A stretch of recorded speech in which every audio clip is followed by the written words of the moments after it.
చేస్తా ఉన్నాం.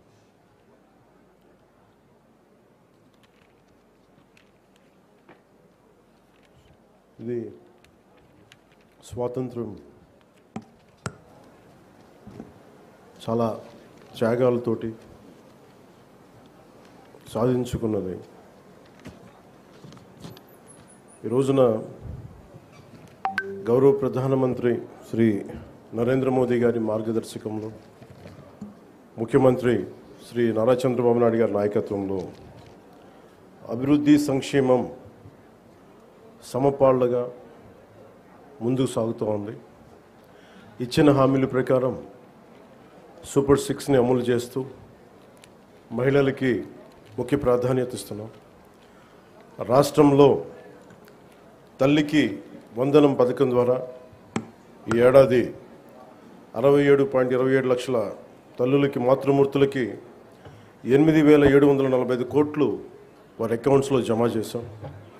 అలాగే దీపం పథకం కింద 2 విడతల్లో 1 కోటి ఉచిత గ్యాస్ సిలిండర్లు ఇచ్చి 5 ఏళ్లలో ఏడాదికి 3 సిలిండర్లు చొప్పున 13,423 కోట్లు ఖర్చు చేయబోతున్నాం. ఈ రోజు నుండి స్త్రీ శక్తి పథకం ద్వారా ఆర్టీసీ బస్సుల్లో మహిళలకి ఉచిత ప్రయాణాన్ని ప్రారంభిస్తున్నాం.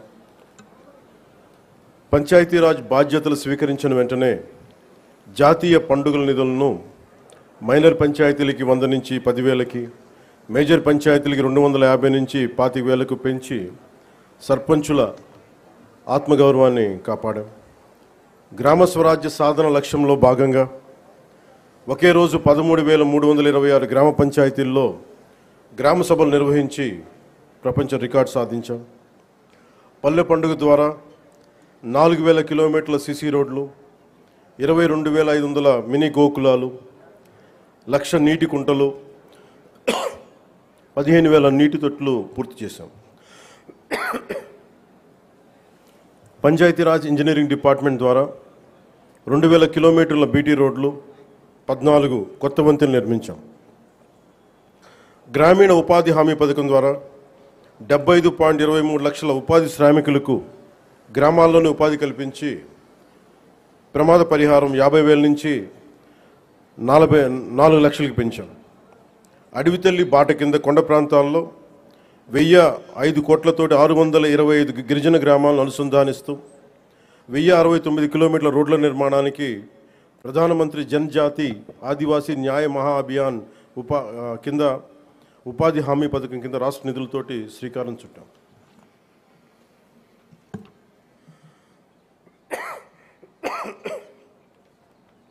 జల్ జీవన్ మిషన్ కింద 5 జిల్లాల్లో 5 కొత్త ప్రాజెక్టులని 7,910 కోట్లతో ప్రారంభించి 1,20,00,000 మందికి 30 ఏళ్ల పాటు తాగునీటి భద్రతని కల్పించబోతున్నాం.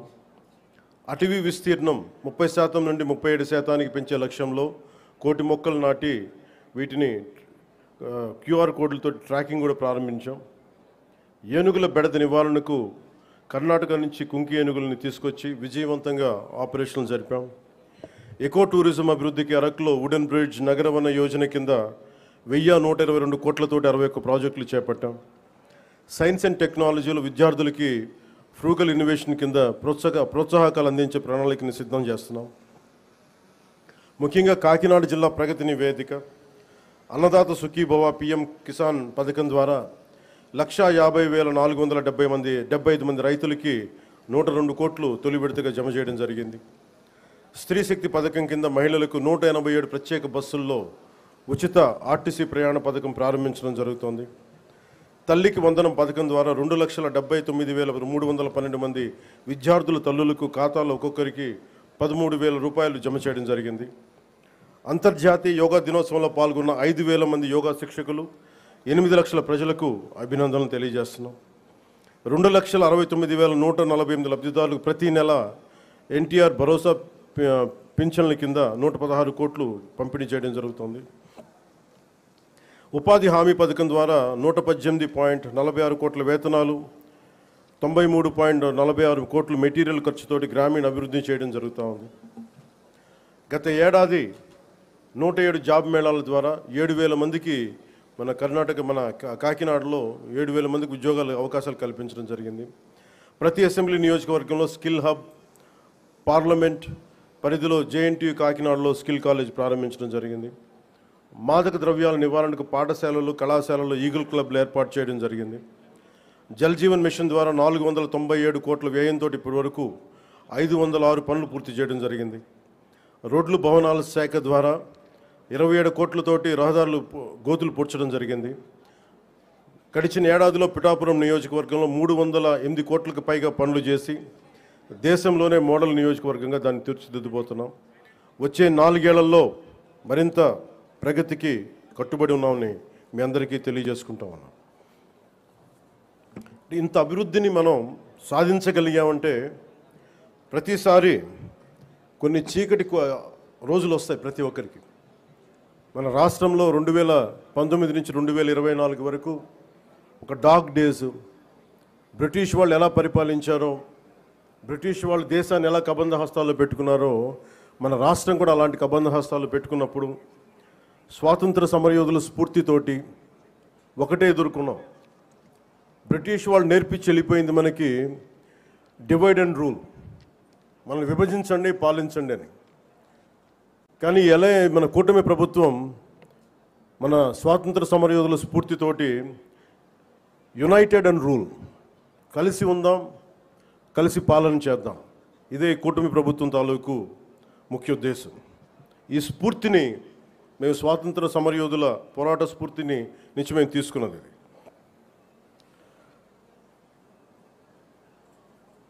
ప్రతి ఒక్కరికి, స్కూల్ పిల్లలకు కానీ పెద్దవాళ్ళకి కానీ ఆగస్టు 15న ఒక ఆనవాయితీగా కాకుండా దీన్ని మనం గుండె లోతు నుంచి చేసుకోవాల్సిన అవసరం చాలా ఉంది. దీనికి వెనకాల ఎంత కష్టపడ్డారు నిన్న ట్వీట్ కూడా చేశాను. ఇదే రోజు నిన్న ఆగస్టు 14న లాహోర్ డిక్లరేషన్ సమయంలో దేశ విభజన జరుగుతున్నప్పుడు, కరెక్ట్గా ఒక 9 నెలల ముందు, సంవత్సరం ముందు దేశ విభజన జరుగుతున్నప్పుడు లాహోర్ కూడా పాకిస్తాన్లోకి వెళ్ళిపోద్ది అని తెలియదు ఎవరికి. సడన్గా డిక్లేర్ చేయగానే దానివల్ల అక్కడ ఉన్న ప్రజలు, భారతదేశ ప్రజలందరూ వెళ్ళిపోవాలి ఇక్కడి నుంచి అని చెప్పి మత ప్రాతిపాదికన పంపించేస్తే అది ఎంత దారుణాలు జరిగినాయి అంటే ఆగస్టు 14 వరకు అక్కడ రాత్రికి రాత్రి కొన్ని దశాబ్దాలుగా, కొన్ని శతాబ్దాలుగా వాళ్ళ దేశం, వాళ్ళ ప్రాంతం అనుకున్నది పరాయి దేశం అయిపోయి అక్కడి నుంచి పారిపోయి ప్రాణాలను అరచేతులు పెట్టుకొని రావాల్సి వచ్చిన పరిస్థితులు.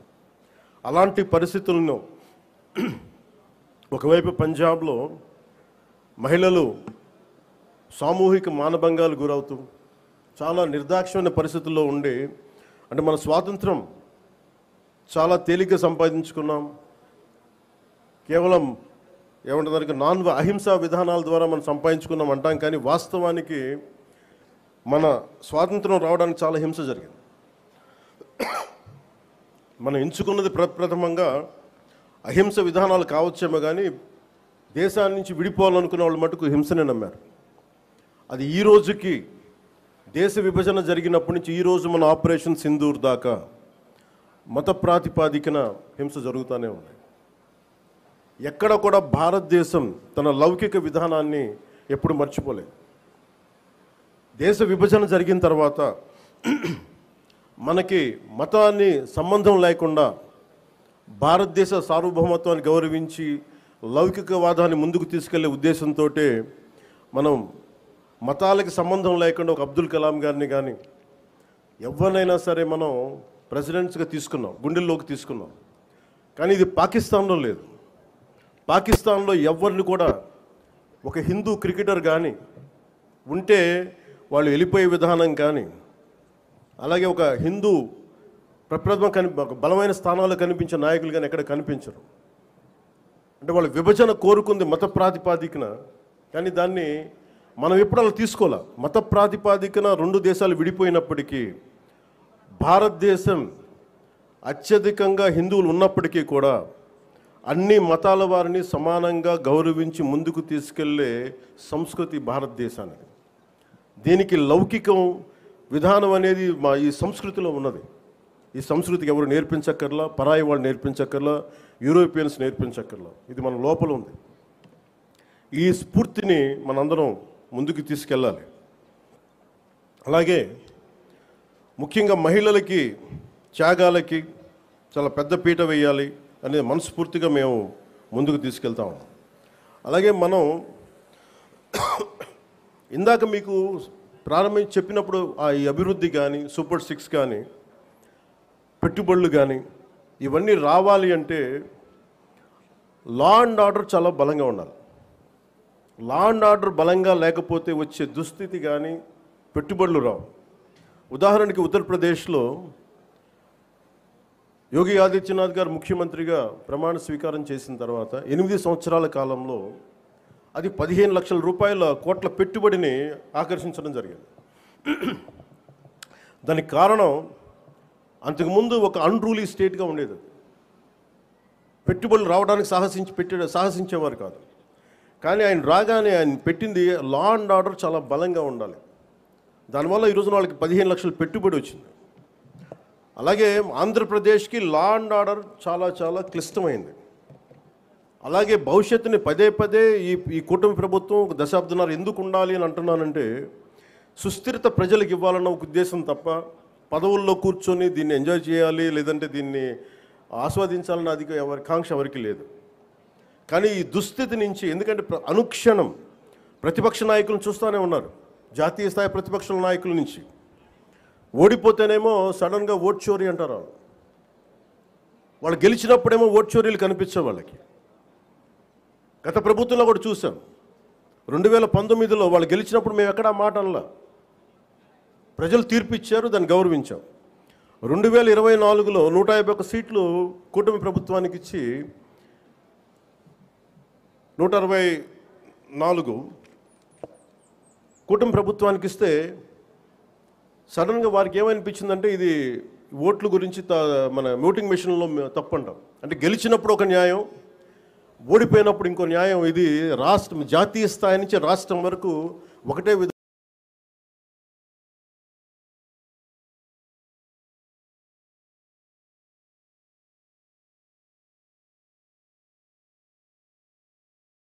దేశాలన్నిటికీ కూడా అంతర్గతంగా అస్థిరత సృష్టించడం వాడి విధానం.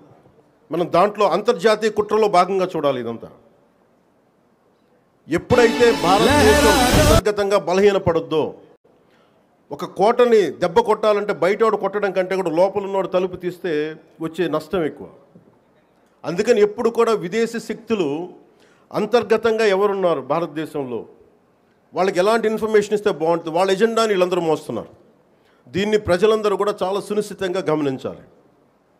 ఇది ఏమైపోతుంటే ఒక్కసారి వాళ్ళని లోపలికి రానిచ్చామా, మీరు 2019, 2024 చూశారు. రోడ్డు మీదకి రావాలంటే భయాలు వచ్చినాయి ఒక్కొక్కళ్ళకి.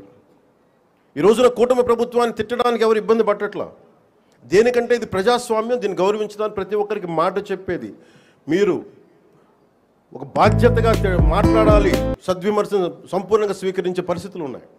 కానీ గత ప్రభుత్వంలో చూస్తే విమర్శ చేయడానికి భయపడేవాళ్ళు. పోలీస్ అధికారులు డ్యూటీ చేయడానికి భయపడేవాళ్ళు. అధికారులు ఎనీ సివిల్ డిపార్ట్మెంట్స్ ప్రతి ఒక్కరు కూడా భయపడేవాళ్ళు. అడ్డగోలుగా దోచేసుకున్నారు. ఇవన్నీ కూడా విదేశీ శక్తులకి ఇది ఆలవాలం అయిపోద్ది. వారికి కనుసైగలు వీళ్ళందరూ మెలుగుతున్నారు. వీళ్ళందరూ అలా చూడాలి దీన్ని. అందుకని నేను ప్రజల్ని కోరుకునేది ఈ 79వ స్వాతంత్ర దినోత్సవ శుభ సందర్భంగా మీరు అంతర్గత శత్రువుల్ని ఒక కంట ఇప్పుడు మీరు కనిపెట్టి ఉండాలి. నేను కాకినాడ పోర్టు విషయంలో కూడా నేను అంత గొంతెత్తడానికి కారణం చాలా మనం ఎందుకులే మనం వదిలేస్తా ఉన్నాం. ఆంధ్రప్రదేశ్కి 974 నుంచి 974 కిలోమీటర్ల తీర ప్రాంతం ఉంది. ఇది మన పెట్టుబడులకి చాలా మంచిది. కానీ అది ఒక్కోసారి మన సరిగ్గా లేకపోతే అది బలహీనత కూడా అయిపోతుంది. ముంబై దాడుల్లో కూడా అసలు ఏమాత్రం పర్యవేక్షణ లేని పోర్టుల నుంచి వచ్చేసారు. లేదంటే పర్యవేక్షణ ఉన్నా కానీ అమ్ముడైపోయిన వ్యక్తుల ద్వారా ఉగ్రవాదులు వచ్చేసారు. బాంబే దాడులు కానీ ఆర్డీఎక్స్లు వచ్చేసినాయి. ముఖ్యంగా ఆంధ్రప్రదేశ్ తీర ప్రాంతంలో పోలీస్ శాఖ చాలా బలమైన దృష్టి పెడుతుంది. ఎందుకంటే నాకు ఇది కాకినాడ చాలా వల్నరబుల్గా అనిపిస్తుంది ఒకసారి రిపోర్టు చూస్తూ ఉంటే. కలెక్టర్ గారికి తెలుసు, ఎస్పీ గారికి తెలుసు, రాష్ట్ర డీజీపీ గారికి తెలుసు. ఇక్కడ విపరీతంగా డీజిల్ అక్రమ రవాణాలు జరుగుతూ ఉంటాయి. దీన్ని చాలా బలంగా ఎదుర్కోవాల్సిన అవసరం ఉంది. ఓన్లీ బియ్యమే కదా, డీజిలే కదా అని మనం వదిలేస్తే ఒకసారి దోపిడీ, ఒకసారి స్మగ్లింగ్ అలవాటైన వాళ్ళకి బయట నుంచి వెపన్స్ వచ్చే అవకాశాలు ఉంటాయి, బాంబులు తీసుకొచ్చే అవకాశాలు ఉంటాయి. వీటన్నిటినీ కూడా ఒక చాలా ఏమరపాటుగా ప్రతి ఒక్కళ్ళు ఉండాలి. సో అందుకని దీన్ని భారతదేశం, మా కమిట్మెంట్, కూటమి ప్రభుత్వం, నారా చంద్రబాబు నాయుడు గారి నాయకత్వంలోని కూటమి ప్రభుత్వం చాలా స్పష్టంగా లా అండ్ ఆర్డర్ మీద, దేశం తాలూకు సుస్థిరత మీద మాకు చాలా సమగ్రమైన అవగాహన ఉంది. ఎక్కడ కూడా కరప్షన్ ఉన్న చోట ఆటోమేటిక్గా దేశం బలహీనపడుద్ది. అలాంటి పరిస్థితుల్లో లేకుండా ఉండాలని మేము సాయశక్తిలో ప్రయత్నం చేస్తాం. వాటన్నిటికంటే కూడా ప్రజలు నేను కోరుకునేది, మీరు ఎరుకుతో ఉన్నంతకాలం అంటే డెమోక్రసీ ఈజ్ ఎటర్నల్ విజిలెన్స్ అంటే మీరు నిరంతర పహారా కాస్తే తప్ప ప్రజాస్వామ్యం బలపడదు. అందుకని మీరందరూ నిరంతరమైన విజిలెన్స్తో ఉండాలి, నిరంతరం ఇప్పుడు ఒక పహారా మనస్తత్వంతో ఉండాలి అనేది నేను మీ అందరికీ కోరుకుంటా ఉన్నాను. అంటే ఇవన్నీ మనం ఎక్కడో కాశ్మీర్లో జరిగిన ఇష్యూస్ మనకేంటి అనుకుంటే, ఆపరేషన్ సింధూర్ మన వైజాగ్లోను, మన కావల్లో, నెల్లూరు జిల్లా కావల్లోనూ ఉగ్రవాదులు చాలా దారుణంగా కాల్చి చంపేశారు. దానికి బిఫిటింగ్ రిప్లై ఇచ్చాం, చాలా బలమైన రిప్లై ఇచ్చాం. కానీ మనం పెట్టుకోవాల్సింది, మన లోపల ఉన్న దేశాన్ని సుస్థిరతని దెబ్బతీసే ప్రతి ఒక్క వ్యక్తిని కూడా మనం దృష్టి పెట్టాలి, దృష్టి సారించాలి. ఇది ప్రతిసారి ప్రభుత్వం, పోలీస్ అధికారులు అనే కంటే కూడా ప్రతి ఒక్క పౌరుడి బాధ్యత ఇది. నేను నా వంతు బాధ్యతను నిర్వర్తిస్తున్నాను. అలాగే ప్రతి ఒక్కరు కూడా మీ వంతు బాధ్యతని నిర్వర్తించాల్సిందిగా మనస్ఫూర్తిగా నేను కోరుకుంటా ఉన్నాను.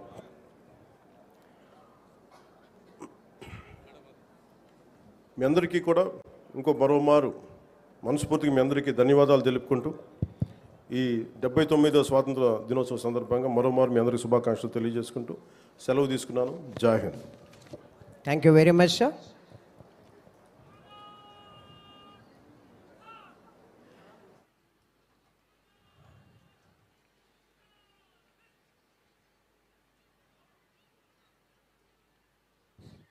Someone got to IC.